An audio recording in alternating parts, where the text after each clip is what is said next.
et bienvenue dans ce nouveau numéro de votre émission Podium Jeunesse. Cet après-midi, nous allons parler du droit à l'éducation des personnes atteintes d'albinisme. L'albinisme est une maladie caractérisée par l'absence de pigments noirs dans les cheveux, la peau et les yeux, d'où l'apparence visiblement très différente des personnes touchées par rapport à ceux qui ont la peau foncée. Dans le domaine éducatif, les personnes atteintes d'albinisme éprouvent beaucoup de difficultés du fait de leurs conditions. Aujourd'hui, elles se sont regroupées en association pour mieux faire entendre leur voix, pour attirer l'attention de la société sur leurs conditions de vie et existence, et aussi pour révéler leur existence à la population, et surtout pour revendiquer ce qui leur est dû, le droit à l'éducation. Quelles sont donc les contraintes qui entravent le droit à l'éducation des personnes atteintes d'albinisme?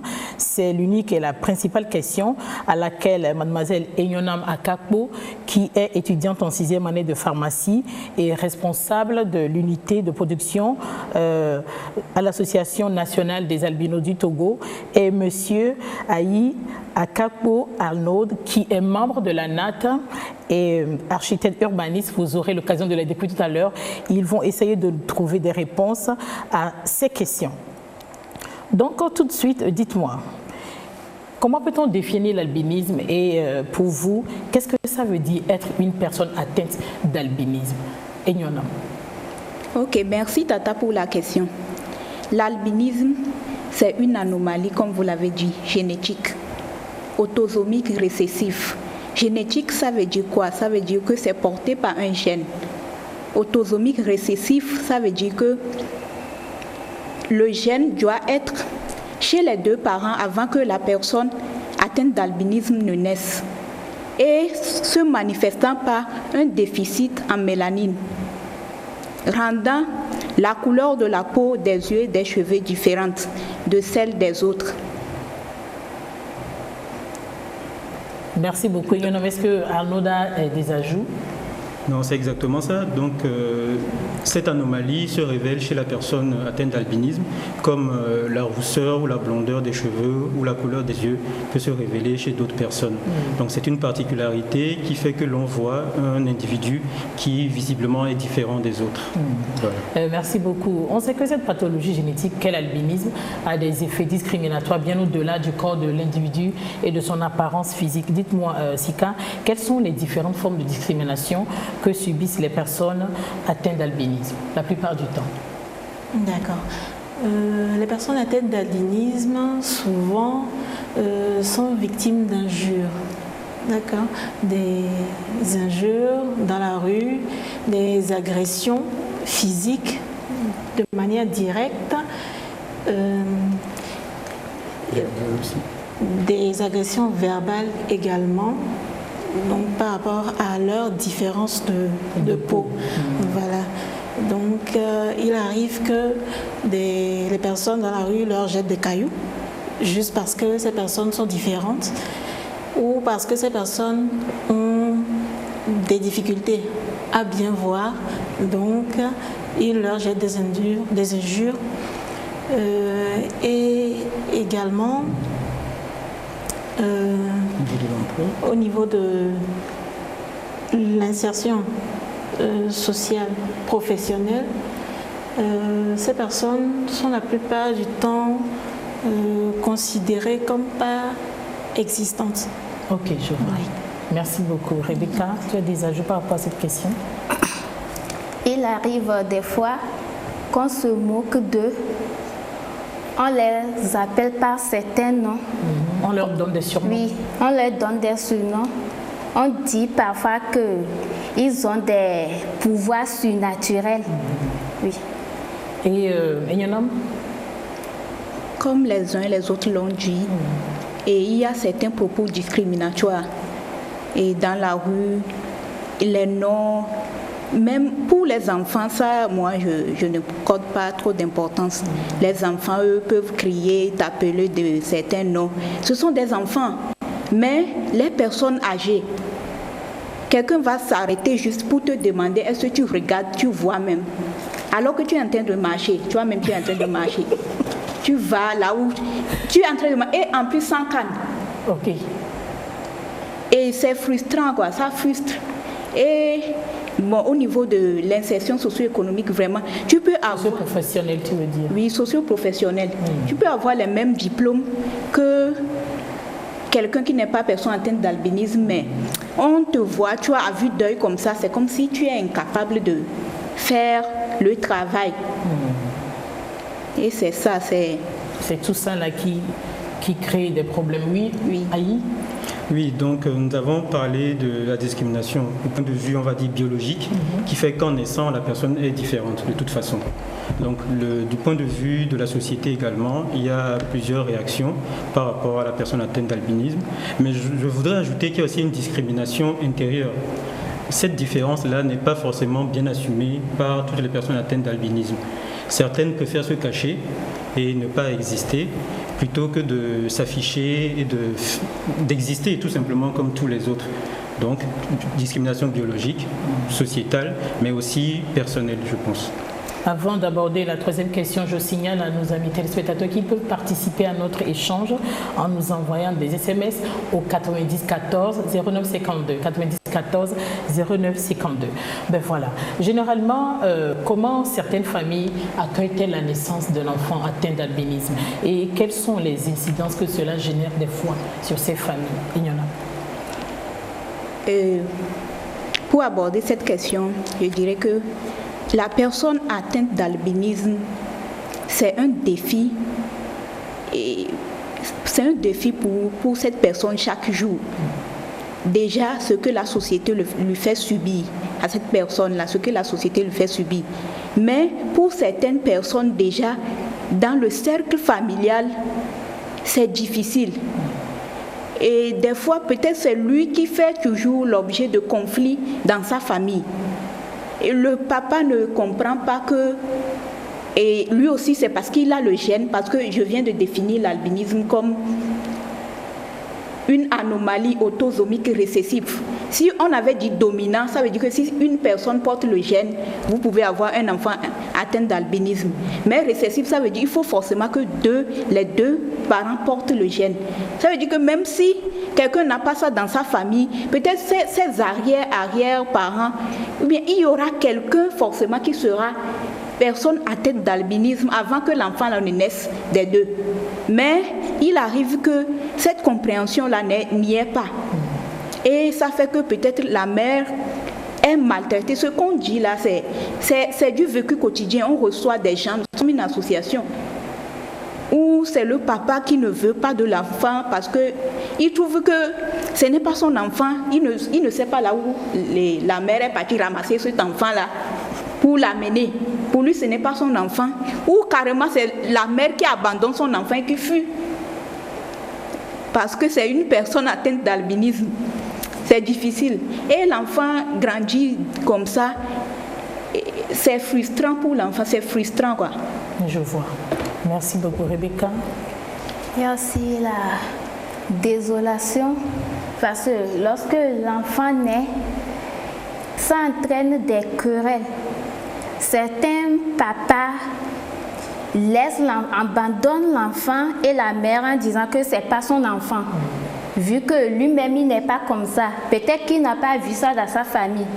Il se dit que c'est peut-être la femme est allée faire quelque chose. C'est pour ça qu'elle a commis l'adultère, par exemple. Oui, c'est ça. Exactement. C'est pour ça qu'elle a mis un albinos au monde. Donc, il y a certaines familles, ou bien dans certaines familles, le père et la mère sont ensemble, mais ils chosifient l'enfant. Ils le chosifient. Ils ne le considèrent pas. Ils le prennent comme un vaurien. C'est ça. Je vois, merci. Sika. Bien. Dans l'arrivée d'un enfant albinos dans une famille crée des surprises, forcément. Seulement, ces surprises ne sont la plupart du temps pas positives. Ce sont des surprises négatives et l'enfant en question il est le sujet, voilà, il est le sujet de toutes les disputes qui surviennent dans la famille. Voilà, il est victime, en effet. Et les parents ne se rendent pas compte que cela agit sur l'enfant, voilà, la psychologie de l'enfant en question. Et malheureusement pour certains enfants, ils sont carrément abandonnés. Ou bien il y en a qui font pire, qui les font disparaître carrément. Voilà. Et comme Egnonam l'a dit tout à l'heure, nous sommes une association et il y a beaucoup de ces cas que nous recevons chez nous. Voilà. Et c'est déplorable parce que c'est avant tout un manque d'information. Un manque d'information sur lequel nous tentons de travailler quand même tous les jours pour que ces discriminations soient réduites. Merci beaucoup. Aïe. Oui, mes collègues viennent d'en parler. La plupart du temps, en tout cas, l'enfant atteint d'albinisme n'est pas bien reçu. Si tout au début, dans les familles encore qui ont été déjà sensibilisées à l'avance à la question de l'albinisme, parce qu'elles connaissent un enfant atteint d'albinisme ou alors qu'elles connaissent une famille dans laquelle se trouve un enfant atteint d'albinisme, la naissance d'un enfant albinos dans leur propre famille est toujours une surprise. Et cela a été évoqué, l'on parle souvent d'adultère ou d'infidélité, toujours de la femme en général. Donc néanmoins, les familles qui sont un peu plus instruites sur le sujet reçoivent l'enfant en fin de compte et l'éduquent comme tout autre enfant. C'est un enfant normal, on va dire. Donc souvent, il y a des cas, ces cas-là qui sont récurrents, qui vous parviennent à votre association, Egnonam? Oui, il y a de ces cas-là qui nous parviennent à l'association. Surtout de l'abandon de la maman à cause de l'enfant atteint d'albinisme, ça, il y en a beaucoup. Merci beaucoup. C'est vrai que vous avez des difficultés qui vous sont assez particulières par rapport à votre physiologie. Est-ce que vous pouvez me parler de ces difficultés que vous éprouvez quotidiennement, Sika? D'accord. Bien. Il y a cette difficulté que nous éprouvons à voir. D'accord. Seulement pour certaines personnes, le degré est moindre par rapport à d'autres personnes. Et chez certaines personnes atteintes d'albinisme, ils ne voient pas de loin, seulement que cela. Et chez d'autres personnes, même de près, c'est déjà difficile. Voilà. Et nous avons également une peau qui ne supporte pas le soleil. Voilà. Nous avons une peau qui n'a pas de mélanine, ce qui lui permettrait d'être protégée contre les rayons ultraviolets du soleil que nous n'avons pas malheureusement et qui fait que nous sommes exposés chaque jour aux rayons du soleil et ces expositions à la longue nous amènent à avoir des cancers de la peau. Voilà. Donc,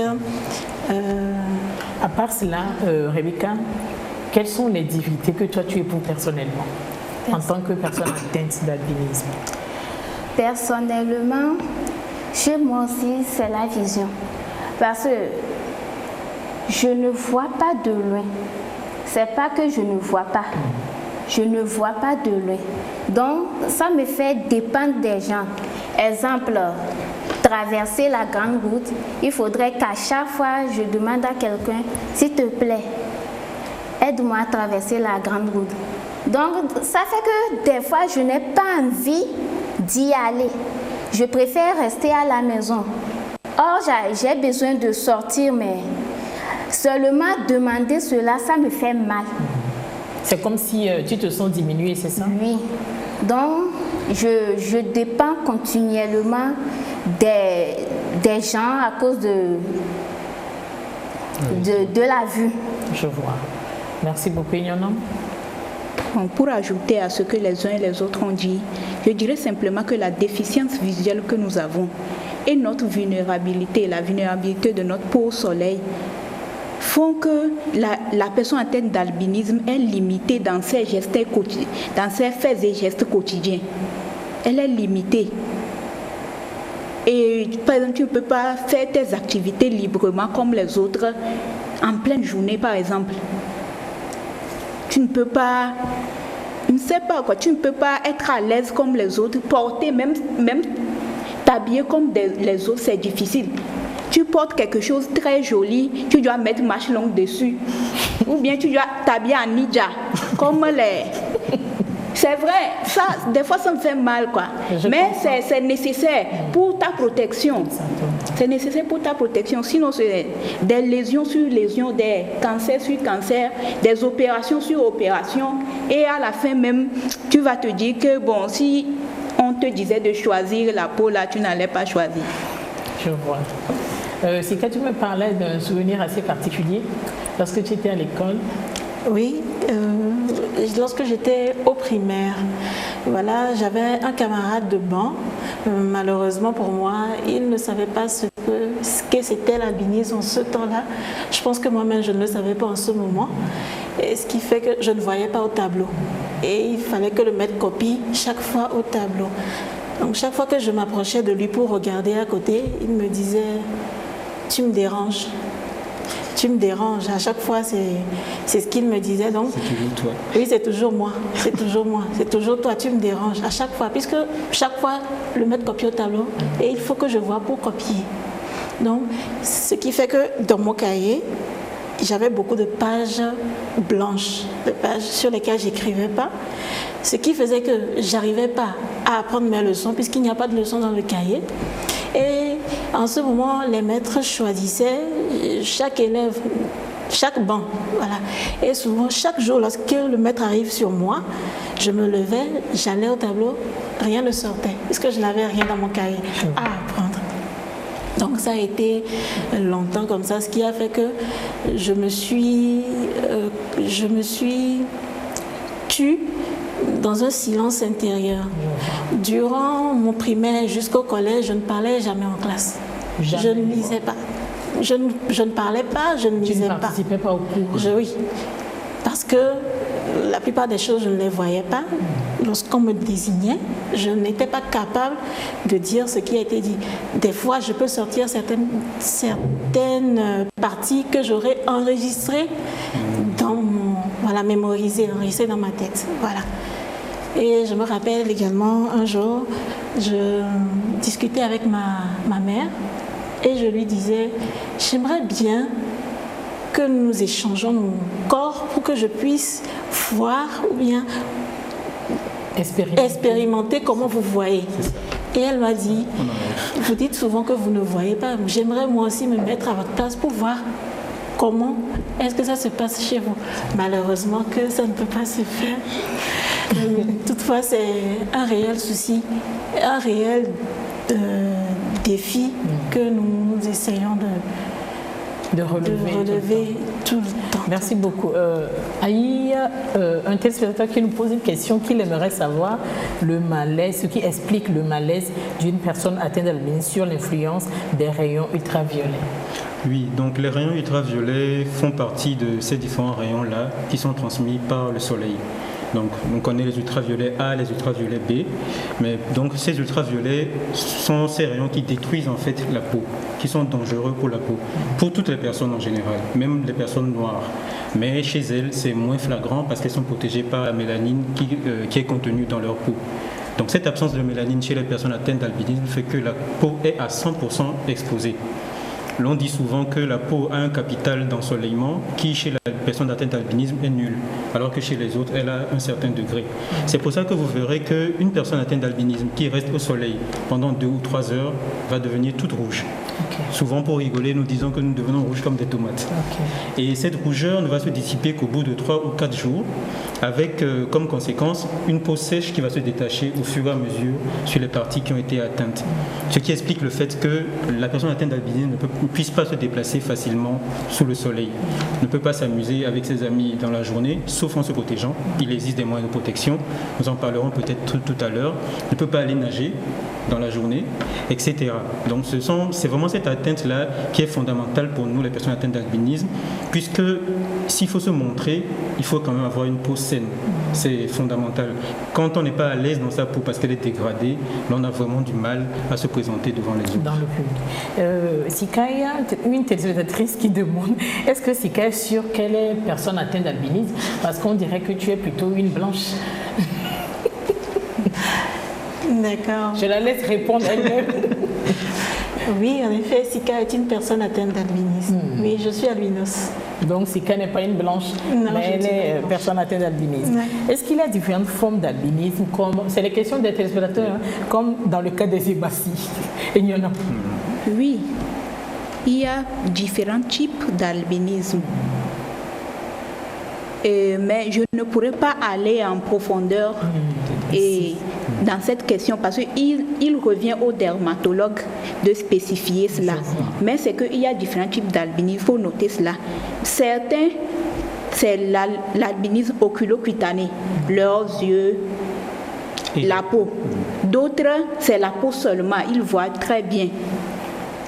Et d'autres aussi, et l'acuité visuelle aussi varie d'une personne à d'autres. Et selon cela, il y a des classements que moi, je ne peux pas dire aujourd'hui, ici. Merci beaucoup. Si je peux. Nous remercions Emmanuel Chanlo qui nous écrit depuis Quentin.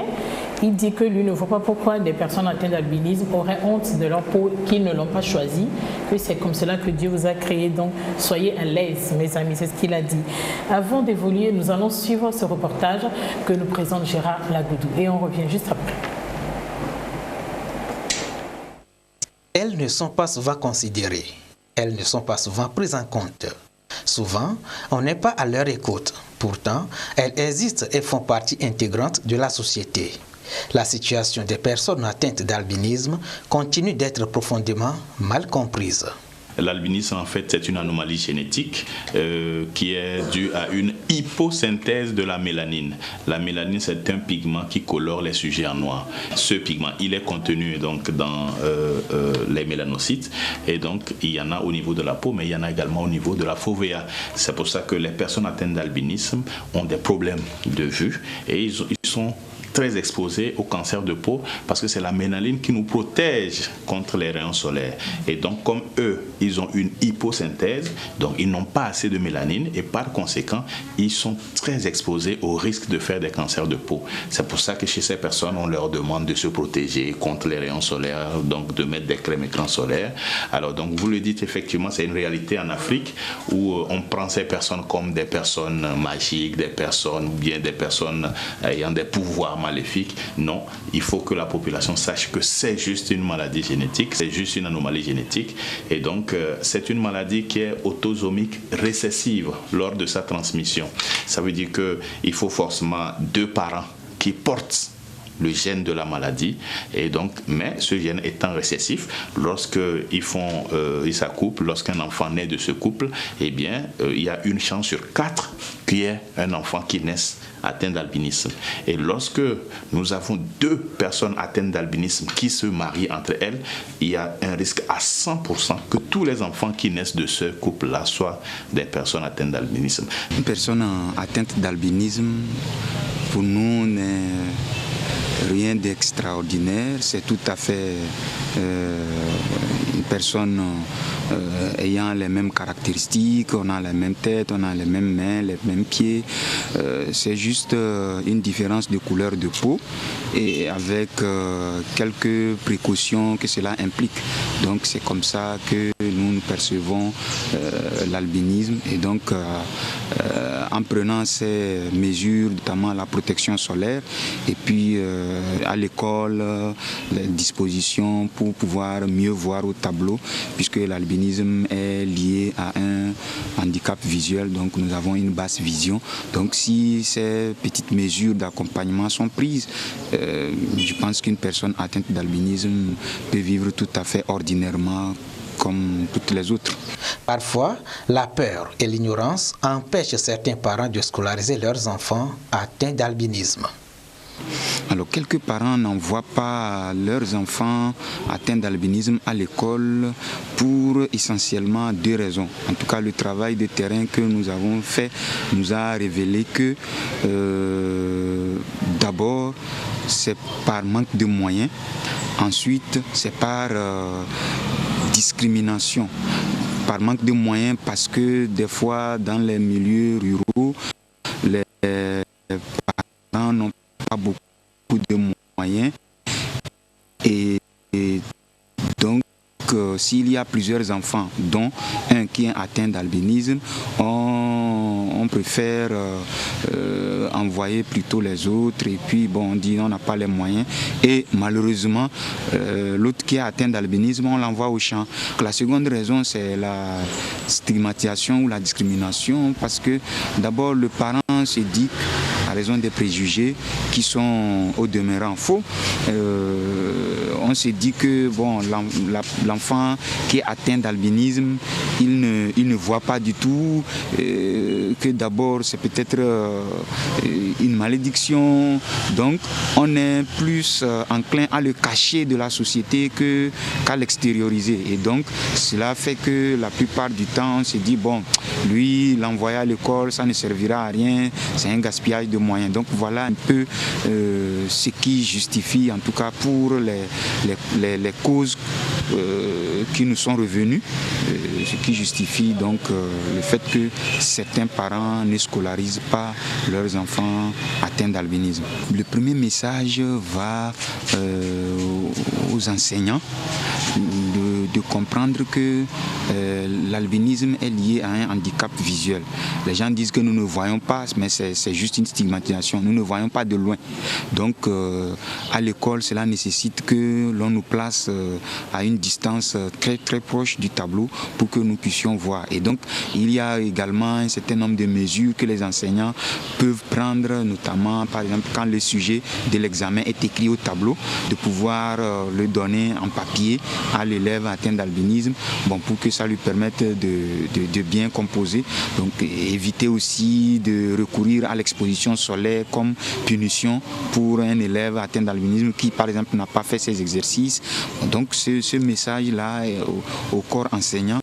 Mais au niveau du gouvernement, par exemple, c'est que c'est vrai, nous sommes en discussion, le ministère des Enseignements est quand même ouvert à nous, mais jusqu'à présent, nous attendons l'adoption d'un texte qui va circuler dans tous les établissements pour donner des mesures d'accompagnement que le corps enseignant devrait observer pour que nous ayons les mêmes chances de scolarisation que tous les autres enfants. Maintenant, aux parents, nous leur demandons d'avoir une petite attention supplémentaire.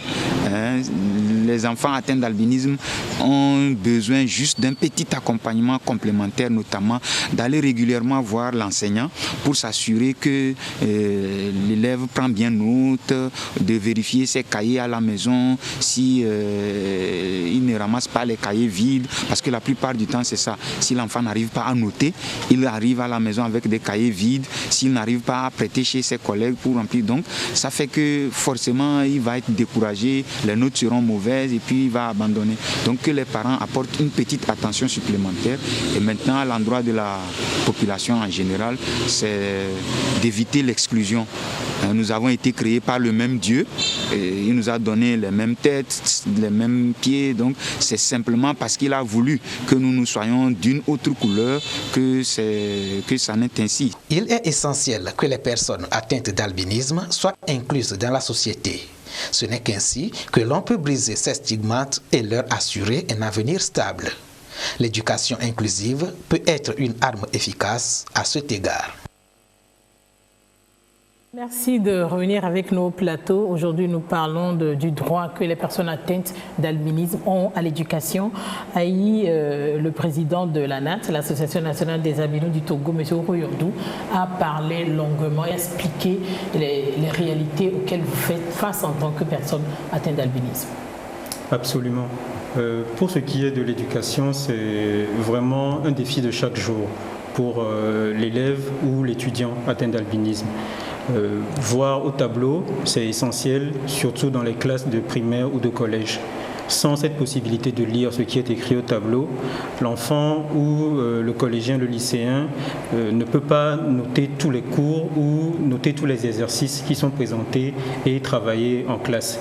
Ce qui fait que s'il est endurant, il est obligé au retour à la maison de retravailler lui-même ses exercices.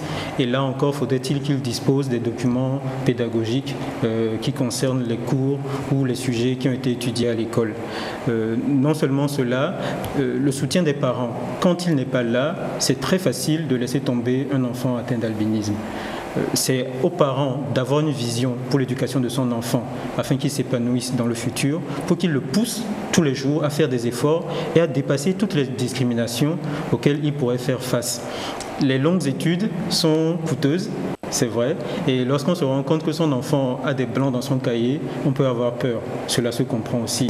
Mais il faut pouvoir accompagner l'enfant, le pousser, s'il c'est possible, prendre un enseignant à domicile ou alors approcher les enseignants à l'école pour qu'ils puissent encadrer un tant soit peu l'élève ou l'enfant qui va à l'école. Donc des documents personnalisés avec des tailles de police ou d'écriture assez grandes qui permettent à la personne de lire aisément sans se forcer sont d'actualité. Il faut aussi s'assurer que tous les enfants atteints d'albinisme qui fréquentent aient la possibilité de se positionner au premier rang. S'il le faut, et cela est arrivé parfois, prendre un banc individuel qui permet à l'enfant de s'approcher le plus possible du tableau. Parfois, on s'approche et on est en dessous, on ne voit pas ce qui est en haut, il faut se lever. Mais si l'enfant est encadré, la honte disparaît. On ne sent plus la discrimination et on a plus de force ou de volonté pour faire tous les petits pas nécessaires pour dépasser les blocages qui sont dus à notre état d'albinisme. Et qu'est-ce qui vous a donné à vous cette détermination d'arriver au niveau où vous en êtes actuellement? Vous êtes architecte urbaniste? Exactement.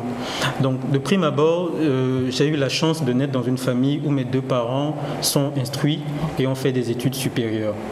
Donc, même si à la naissance, et c'est une anecdote que l'on m'a racontée quand j'étais adolescent, il y a eu des soupçons, comme pour d'autres familles, que ma maman aurait commis une infidélité. Mais cela s'est tué très vite. Et mes deux parents ont voulu vraiment que j'étudie comme tout le monde. Mon état d'albinisme, pour tout vous dire, personnellement, je ne l'ai pas senti quand j'étais petit. Okay. Ce qui faisait que je me promenais sous le soleil, je vous le dis, avec mes camarades et tout. J'ai eu des coups de soleil assez violents et peut-être mes parents ignoraient un peu la chose puisqu'ils ne me protégeaient pas spécialement.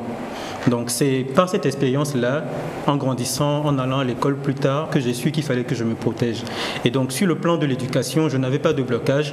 La seule limite, c'était mes propres rêves à moi. Donc j'ai fréquenté sans échec, heureusement. Et j'ai eu mon bac à 17 ans. Et avant le bac, j'avais souhaité déjà faire des études d'architecture. Et donc, une école existant à Lomé, en l'occurrence le Hameau, j'y ai été inscrit. J'ai passé mes 6 années, je suis diplômé depuis 10 ans aujourd'hui. Et donc, c'est vraiment la volonté des parents de pousser leur enfant, comme tous les autres enfants, de le pousser à aller plus loin. Et souvent, on dit que les enfants doivent dépasser les parents. Mes parents ont voulu cela pour moi et nous y sommes arrivés ensemble. Merci beaucoup. Je le disais tantôt, vous vous êtes rassemblés en association pour porter votre voix un peu plus haute. Donc, face à toutes ces discriminations, face à toutes ces difficultés que vous rencontrez, que fait votre association pour les réseaux de l'ANAT? Ignona. Ok, pour aborder cette question, premièrement, je vais définir l'ANAT. L'ANAT, c'est l'Association nationale des albinos du Togo. Une association qui a été créée en mars 2012 avec pour objectif principal d'améliorer la condition de vie des personnes atteintes d'albinisme. Et cette association a démarré avec un petit noyau de 3 personnes qui se sont réunies dans une maison que voilà, nous avons telle couleur de peau, nous avons les mêmes problèmes et nous subissons les mêmes formes de discrimination. Que pouvons-nous faire pour que la génération future soit un peu plus à l'aise? C'est comme ça ils ont mûri l'idée et ça a commencé et ça a démarré. Maintenant, nous avons un siège. Et bon, je les remercie et je les félicite. Et cette association a des missions. Et la première mission, c'est de lutter contre les stigmatisations et les discriminations des personnes atteintes d'albinisme et de faciliter l'insertion socio-professionnelle des personnes atteintes d'albinisme. Ouais. De favoriser l'autonomie, l'épanouissement des personnes atteintes d'albinisme. Parce qu'il y a des personnes atteintes d'albinisme du fait de cette stigmatisation qui se cachent. Ils n'aiment pas, même si tu l'approches pour lui parler de l'association, il te dira, moi je ne suis pas albinos, je ne suis pas personne atteinte d'albinisme. Oui, donc l'association a pour mission de remédier à tout cela, de lutter pour les droits des personnes atteintes d'albinisme. Maintenant, que fait la NAT? Je vais passer la parole à... Tu joues mon rôle finalement. Joue mon rôle, on te passe la parole. Merci Pélagie. Donc à travers toutes ces missions, la NAT essaie d'accomplir des tâches, de mener des activités. Tout d'abord le plaidoyer qui est important puisqu'il faut pouvoir informer à la fois les autorités administratives et les partenaires internationaux sur la question de l'albinisme dans notre pays spécialement. Deuxièmement, c'est de la sensibilisation à l'endroit de toute la population, des personnes atteintes d'albinisme elles-mêmes, et aussi travailler à ce que des soins soient donnés aux personnes atteintes d'albinisme. Il y a donc des campagnes de soins pour les lésions cancéreuses ou précancéreuses qui sont organisées. Nous en parlerons un peu plus tout à l'heure. Mais il faut aussi noter que localement, nous essayons de mettre en place une cellule de production de crème solaire. Cette crème solaire qui permet de protéger la peau et qui favorise les mouvements ou la possibilité de se déplacer pendant la journée en étant protégé afin que les rayons ne nous atteignent pas. Nous avons aussi des ateliers de formation qui sont organisés de temps en temps pour différents corps de métier, journalistes, etc., associations OSC. Et la NAT participe à toutes les plateformes qui rassemblent les organisations de la société civile qui traitent de la protection des droits dans tous les domaines et aussi de la protection des droits des personnes atteintes de handicap. Voilà. Merci beaucoup, Sika. D'accord. La NAT actuellement fait des plaidoyers auprès des autorités en charge de l'éducation pour l'insertion éducative des personnes atteintes d'albinisme, surtout des jeunes et des enfants. Voilà. Et donc, par rapport à cela, il y a quelques mois, ANAT s'est chargée d'aider certaines personnes, voilà, trois enfants au primaire et 2 à l'université, en leur apportant les aides, le soutien financier par rapport à leur scolarité, la confection de leur uniforme, en vue de les encourager. En vue de les encourager effectivement dans les études. Donc c'est un projet pilote que nous avons commencé à expérimenter seulement dans la région maritime. Et donc au vu des résultats, nous allons élargir notre action, voilà, dans les autres régions du Togo. Merci beaucoup. Et Rebecca, voilà un téléspectateur qui pose une question. Il dit, comme on vous discrimine, est-ce que ça ne serait pas bien qu'on crée une école juste pour les personnes atteintes d'albinisme, ou bien vous pensez que c'est encore une autre forme de discrimination? C'est la fin de cette question.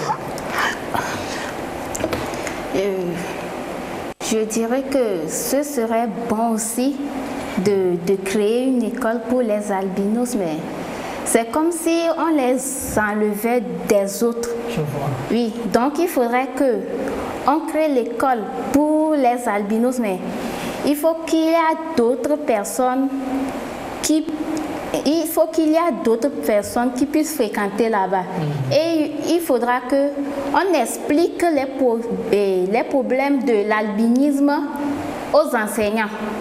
Que normalement l'école c'est pour les albinos, mais d'autres personnes... Ça vous mettra à l'aise? C'est la question que la personne a posée. Ou bien vous vous sentirez une fois de plus discriminé? Ok. On se sentira un peu discriminé, c'est ça.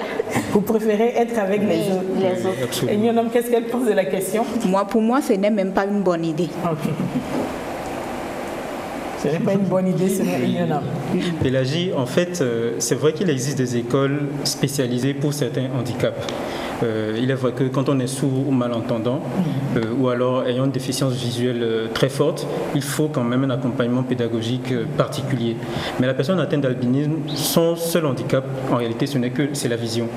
C'est la vision. Si l'on prend des mesures adaptées, on n'a pas besoin de créer une école spécialisée pour les personnes atteintes d'albinisme. Il suffit d'un petit accompagnement pour que ces personnes s'en sortent et puissent avoir un cursus éducatif tout à fait normal. Voilà quelqu'un qui nous dit, salut, je connais bien Ignonam. On a passé, elle a réussi là où moi j'ai échoué. On a commencé les études en pharmacie ensemble. Ça fait plaisir de la voir pharmacienne bientôt. Félicitations à toi, Ignonam. Donc, vous m'en avez parlé en tant qu'association, vous avez des attentes de la part des autorités, de la population, de vos pairs. Donc, Ignonam, qu'est-ce que vous attendez de la part de vos amis, frères et sœurs, personnes atteintes d'albinisme? Pour les personnes atteintes d'albinisme, moi j'attends d'eux d'être déterminés, j'attends leur détermination.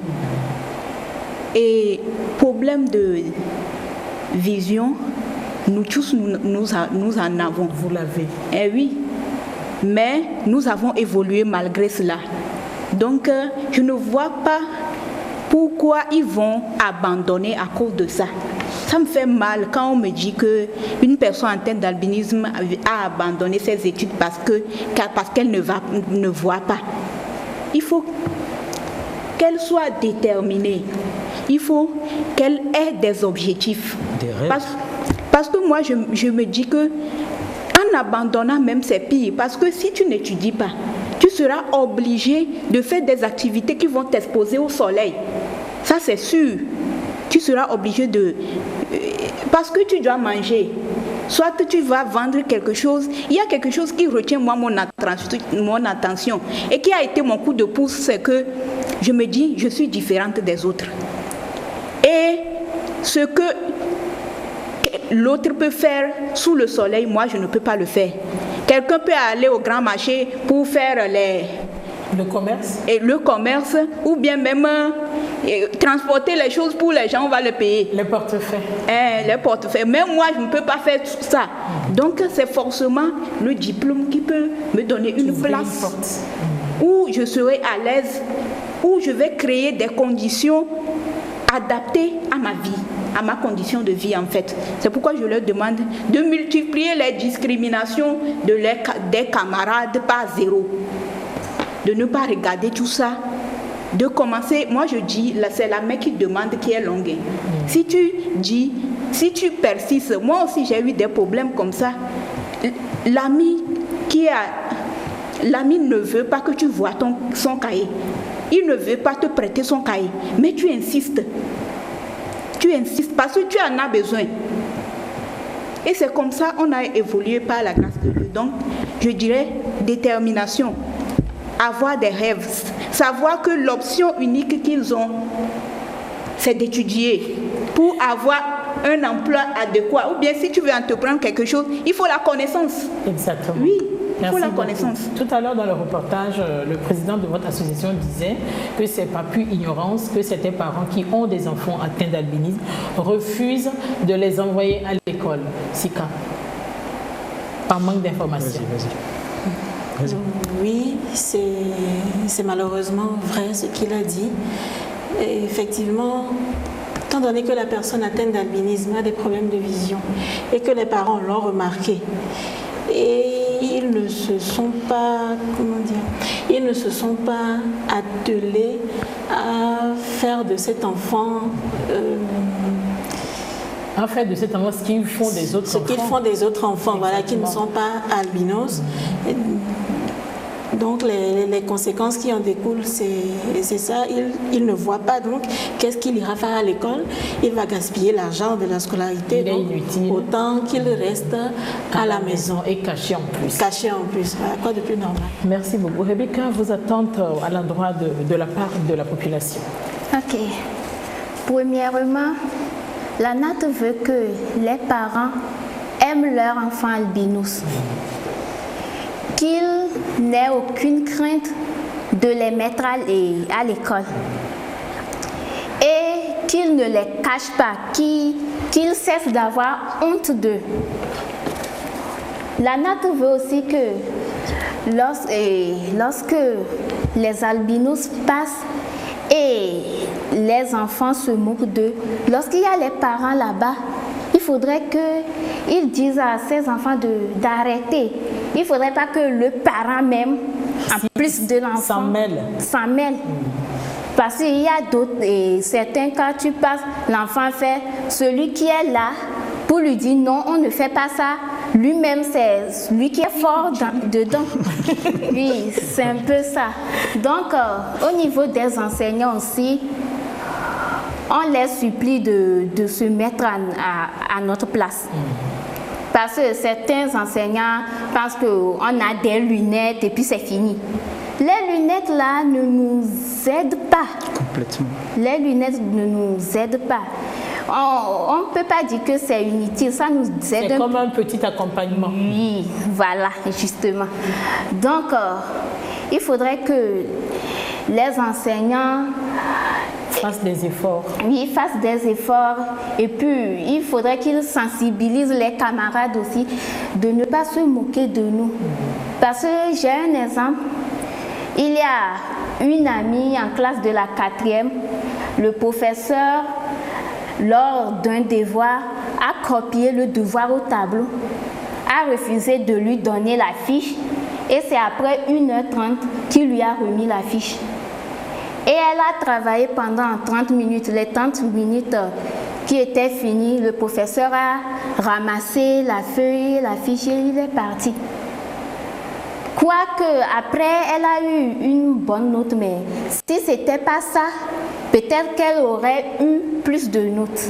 Donc il faudrait que les professeurs arrêtent de faire ces choses, qu'ils nous traitent comme différemment. Comme ils traitent les autres. Oui, c'est ça. Qu'ils nous traitent différemment. J'ai aussi un exemple. Brièvement, s'il te plaît. Oui, quand j'étais en classe de la première, notre proviseur qui était aussi notre professeur d'SVT m'a beaucoup aidé. Quand il avait fait le schéma au tableau, parce qu'on avait remplacé notre professeur d'SVT, j'étais allée chez lui lui dire de venir nous faire le cours. Maintenant, il est venu, il a fait le cours, il fait le schéma au tableau, il voit que j'ai la tête sur le banc.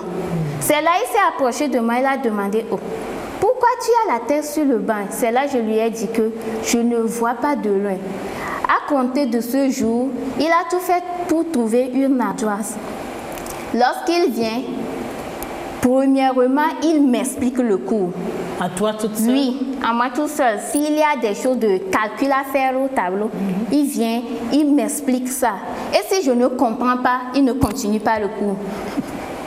Il m'explique, lorsque je comprends, c'est là, il s'avance vers les autres élèves pour leur expliquer aussi. Donc, il a été d'une grande aide pour toi. Oui. Merci beaucoup. Qu'attendez-vous de la part du gouvernement? Aïe. Oui, merci Pélagie. Déjà, le gouvernement est un partenaire de la NAT pour la célébration chaque année du 13 juin, qui est la journée internationale de sensibilisation à l'albinisme. Le gouvernement a toujours été de notre côté et nous le remercions déjà pour cela. Néanmoins, nous avons encore des attentes et nous espérons que bientôt l'État togolais adoptera un projet national sectoriel lié à la question de l'albinisme. Et ce projet pourra comprendre toutes les questions généralement d'éducation, de soins ou d'insertion socio-économique liées aux personnes atteintes d'albinisme pour permettre un meilleur épanouissement pour eux. Et ce sera aussi vraiment intéressant que le gouvernement continue son apport pour que les activités de la NAT qui nécessiteront l'apport de bailleurs ou de partenaires étrangers puissent être facilement menées et trouvent un accomplissement qui va nécessairement en faveur des personnes atteintes d'albinisme, qui sont une couche vulnérable de la population togolaise. Merci beaucoup. Nous arrivons ainsi à la fin de notre échange de cet après-midi. Et tu as un mot de fin? Mon mot de fin, c'est de dire merci. Merci à nos partenaires. Merci à la Fondation Pierre Fabre qui nous soutient dans notre projet de prévention et de prise en charge des lésions précancéreuses et cancéreuses chez les personnes atteintes d'albinisme. Merci à la Sotoderm. Merci à tous nos partenaires. J'invite les personnes atteintes d'albinisme qui sont à des hauts niveaux déjà, qui ont atteint le sommet. Peut-être ils n'ont pas besoin de l'association, mais l'association a besoin d'elle. Et nous voulons que ces personnes-là viennent conseiller nos jeunes, qu'elles soient des appuis à nos côtés. Alors nous avons vraiment besoin d'eux. Et je dirais aux autres que les personnes atteintes d'albinisme, moi je me dis, la peau là n'a pas que des inconvénients, il y a des avantages. Moi, Par exemple, on trouve que Sika est une blanche. Vraiment, il y a des avantages. J'ai reçu plein de questions par rapport à l'état de Sika. Est-ce qu'elle est sûre qu'elle est blanche, qu'elle est une personne atteinte d'albinisme? On te suit, Egnonam. Il y a des avantages. Par exemple, moi, si je me suis dit à moi-même... C'est le mot de la fin, tu n'as que 2 minutes. Je me suis dit à moi-même, qu'est-ce qui a fait que moi j'ai réussi comme ça? Et depuis le cours primaire, je me disais, si à un début d'année, on me voit, je me mets en rang devant la même classe, on sait qu'en même temps que moi j'ai échoué. Parce que quelqu'un d'autre aurait échoué, parce qu'il est noir, il va se mettre en rang là-bas, on ne va pas le distinguer. Donc, en conséquence, je ne dois pas échouer. Merci beaucoup. Ce qui a fait que j'ai pris ça comme un avantage. Et puis, vous pouvez être dans un groupe attendant les mêmes choses, dans une queue longue comme ça, on peut venir te tirer pour aller te servir. Ça aussi, ce sont des avantages. Je t'assure. Donc, ne voyez pas seulement les inconvénients. Les inconvénients. Les inconvénients. Considérez que Dieu, le bon Dieu, sait que c'est comme ça que tu seras avant d'accomplir le dessein qu'il a pour toi sur terre. Merci beaucoup. Cette conviction-là va nous amener en avant. Je vous remercie. Beaucoup. Je te remercie aussi. Une phrase comme mot de fin. Non, encouragement surtout à toutes les personnes atteintes d'albinisme qui œuvrent déjà au sein de la NAT. Nous appelons d'autres volontaires qui ont un peu de disponibilité à s'approcher de l'association afin d'aider à ce que les projets qui sont en gestation au niveau de cette association-là soient menés de façon efficace sur le terrain à travers tout le Togo. Merci beaucoup. Je vous remercie aussi. Je remercie Egnonam et Aïe pour avoir été des pions sur lesquels nous sommes basés pour l'échange de cet après-midi. Je vous rappelle qu'Egnonam est étudiante en 6e année de pharmacie et elle est la responsable unité de production de la NAT. Et Aïe, il est architecte urbaniste et membre de la NAT. Pour un meilleur mieux-être, les personnes atteintes d'albinisme, vous l'avez remarqué, veulent un meilleur accès à l'éducation. Un accès dénué de tout mythe, de toute stigmatisation, un accès à l'éducation empreint d'intégration et de compréhension. Elles veulent se faire former pour être utiles à leur pays. C'est une question de droits humains, c'est une question de dignité humaine, c'est une question de santé publique. Donc sensibiliser les parents, les enseignants, les camarades de classe et la communauté reste une tâche essentielle. Je vous remercie de nous avoir suivis. À samedi.